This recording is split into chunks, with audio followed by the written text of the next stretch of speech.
जितिया व्रत कथा। दो बहनें थी, एक का नाम था सुखिया और दूसरी का नाम था दुखिया। दोनों का भाग्य उनके नाम जैसा ही था। दुखिया गरीब थी और बहुत दुखी रहती थी। सुखिया अमीर थी और हमेशा सुखी रहती थी। दोनों एक ही गांव में रहती थी। दुखिया सुखिया के घर में काम करती थी, साफ सफाई करती थी, खाना बनाती थी और जो खाना बच जाता था वो खाना सुखिया दुखिया को दे देती थी। इसी तरह दुखिया का घर चलता था। समय बीतता गया, दोनों के बच्चे भी थे। सुखिया को 2 पुत्र थे और दुखिया को भी 2 पुत्र थे। जब जितिया का व्रत आया तो दोनों बहनों ने जितिया का व्रत रखा था। दुखिया सुखिया के घर में काम करती थी। व्रत के दिन दुखिया ने सुखिया के घर जो चावल फटका, उससे जो खुर्दी निकला वो अपने लिए रख ली और साफ चावल सुखिया को दे दी। फिर साग को चुनी, बढ़िया वाला साग सुखिया के लिए रख दी और जो डंठल था वह अपने लिए रखी। अब दुखिया ने सुखिया के घर सारा खाना बना दिया और अपने घर चावल की खुर्दी और साग की डंठल लेकर गई बनाने के लिए। खुर्दी का चावल और साग की डंठल बनाकर वह खाना अपने बच्चों को खिलाई और खुद भी खाए। उसके बाद दुखिया सोने चली गई। आधी रात में एक बूढ़ी औरत उसके घर पर आकर दरवाजा खटखटाती है। तो दुखिया पूछती है, कौन है? तब बुढ़िया बोलती है, बेटा हम हैं। दुखिया ने उठकर फाटक खोला और पूछती है, अम्मा आपको क्या चाहिए?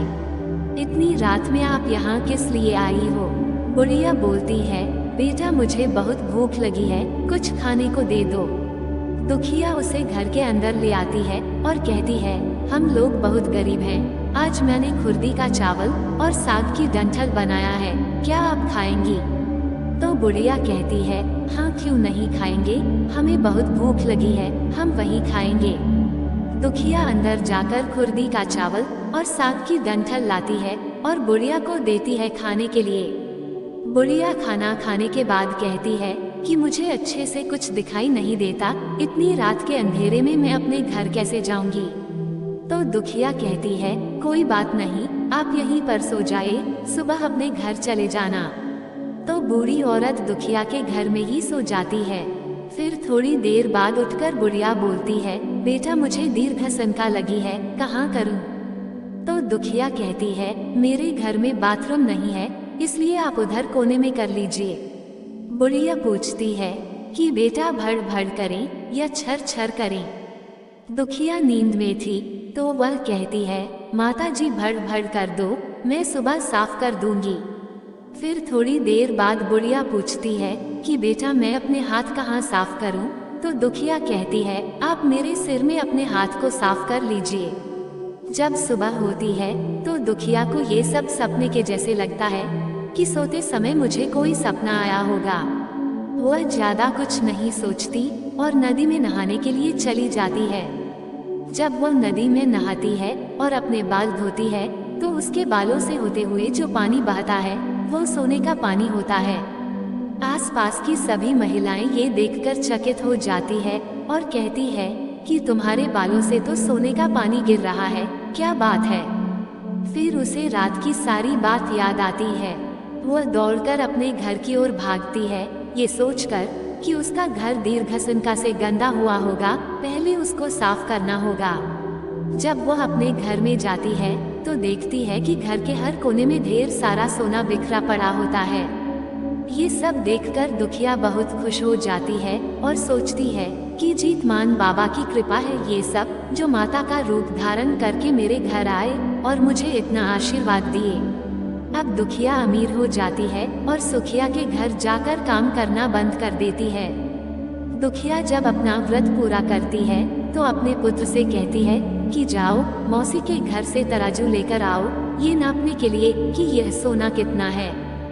बच्चा बहुत खुशी से सुखिया मौसी के घर जाता है और तराजू मांगता है। तो सुखिया पूछती है कि तराजू पर क्या नापना है? तो बच्चा बोलता है, मेरे घर में बहुत ढेर सारा सोना है, उसी को मम्मी नापेगी। सुखिया कहती है, खाने के लिए तुम्हारे पास कुछ भी नहीं है और सोना नापोगे? मुझसे झूठ कहते हो? तो बच्चा कहता है, नहीं मैं झूठ नहीं बोल रहा हूँ। सुखिया सोचती है जब तराजू मांगा है तो कुछ ना कुछ तो जरूर नापना होगा, इसलिए वह तराजू के पीछे गोंद लगा देती है ताकि जो भी नपेगा वह थोड़ा सा इसमें चिपक जाएगा। दुखिया जब तराजू पर सोना नापती है तो कुछ सोने का टुकड़ा उस गोंद में चिपक जाता है। जब बच्चा तराजू लौटाने आता है तो सुखिया उसको उलट पुलट कर देखती है तो उसे तराजू में सोना लगा हुआ मिलता है। सुखिया सोचती है उसके घर में जरूर कहीं से सोना आया होगा, इसीलिए वह कई दिन से काम पर भी नहीं आ रही है। सुखिया उसके घर जाकर देखती है कि आखिर यह सोना कहाँ से आया। जब सुखिया दुखिया के पास जाकर पूछती है कि तुम्हारे पास इतना सोना कहाँ से आया कि तुम तराजू मंगाई नापने के लिए, तो दुखिया उस रात की सारी कहानी अपनी बहन सुखिया को बताती है। दुखिया का मन एकदम सच्चा था, इसलिए वह सब कुछ बता दी। लेकिन सुखिया के मन में लालच आने लगा कि दुखिया के पास हमसे भी ज्यादा धन आ गया। अब अगले जितिया में मैं भी खुर्दी का चावल और साग की डंठल बनाऊंगी। फिर अगले साल जितिया का व्रत दोनों बहनों ने रखा। सुखिया के पास हर तरह का सुख था और धन भी था, फिर भी वह जितिया के दिन चावल फटक कर साफ चावल फेंकती और खुर्दी अपने पास रख ली। साग को तोड़कर पत्तियां फेंक दी और डंठल अपने पास रख ली और वही बनाई। खा पीकर पूजा पाठ करके सोने चली गई। फिर आधी रात में उसके घर में भी बुढ़िया आई और दरवाजा खटखटाती है। सुखिया उसका इंतजार कर रही होती है। वह तुरंत दरवाजा खोलकर बुढ़िया को अपने घर के अंदर ले आती है। बूढ़ी बोलती है, मुझे बहुत भूख लगी है, कुछ खाने को दे दो। तो सुखिया कहती है, मैंने खुर्दी का चावल और डंठल का साग बनाया है। बुढ़िया बोलती है, कोई बात नहीं, मैं खाऊंगी। तो सुखिया परोस देती है वो खाना खाने के लिए और सोने चली जाती है। बुढ़िया बोलती है, मैं घर नहीं जा सकती, मुझे दिखाई नहीं देता। तो सुखिया कहती है, कोई बात नहीं, आप यही सो जाओ। थोड़ी देर बाद बुढ़िया फिर बोलती है कि मुझे दीर्घ शंका लगी है, कहाँ करूँ? तो सुखिया कहती है, वहीं कोने में कर लीजिए। फिर थोड़ी देर बाद बुढ़िया पूछती है कि भड़ भड़ करे या छर छर। इस समय सुखिया को याद नहीं आता है कि दुखिया ने क्या बोला था। तो सुखिया बोली, माँ छर छर कर दीजिए। फिर बुढ़िया पूछती है कि बेटा मैं अपने हाथ कहाँ साफ करूँ? सुखिया कहती है, मेरे सिर में साफ कर लीजिए। बुढ़िया अपना हाथ सुखिया के सर में साफ कर लेती है।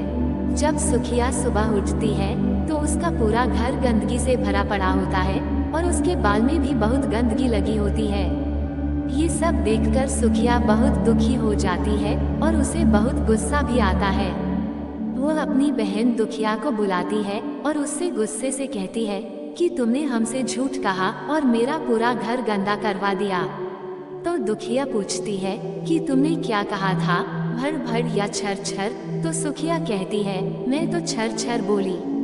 तो दुखिया कहती है, यहीं पर तो तुमने गलती करी, और तुम्हारे पास तो सब कुछ था, किसी चीज की कमी नहीं थी, फिर भी तुमने लालच किया। मेरे पास तो कुछ भी नहीं था, तुम्हारे पास तो सब कुछ था। तुम्हारे घर जीतमन बाबा भेष बदल कर आए, लेकिन फिर भी तुमने उन्हें अच्छा खाना नहीं परोसा।